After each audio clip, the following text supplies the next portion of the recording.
Ikdienā mēs esam pieraduši, ka ūdens dzēš uguni, jo ūdenim ir liela siltumietilpība un tas atņem siltumu no degošā materiāla.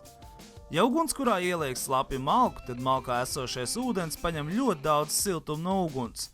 Kā rezultātā ugunskurs degs lēnām vai pat nodzisīs.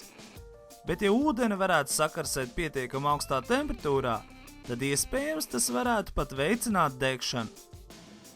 Koku uzliesmošanas temperatūra ir ap 300 grādiem, kamēr sērkociņu galviņu var uzliesmot temperatūrā ap 190 grādiem. Ja sakarsē ūdens tvaiku līdz 200 grādiem, tad ar to var aizdzināt sērkociņus. Sakarsējot tvaiku vēl vairāk, varētu panākt, ka uzliesmo pat koks.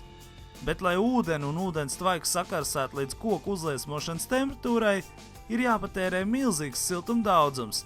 Tādēļ arī ūdens ir izplatītākais ugunsdzēšanas līdzeklis. Pamēģini arī tu aizdedzināt sērkociņu ar ūdens tvaiku.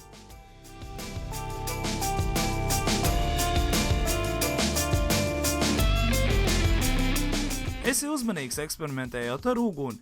Eksperimentu laikā noteikti lieto aizsargbrilles un cimdus.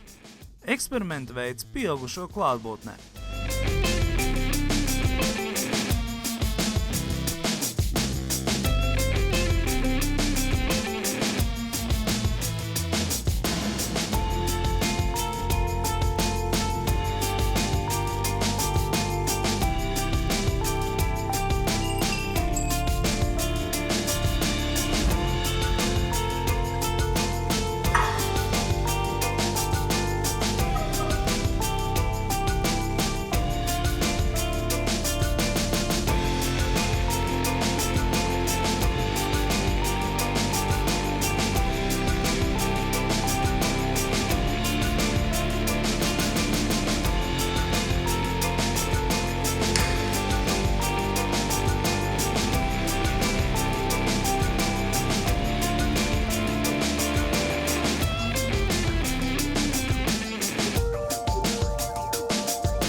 Esi uzmanīgs eksperimentējot ar uguni.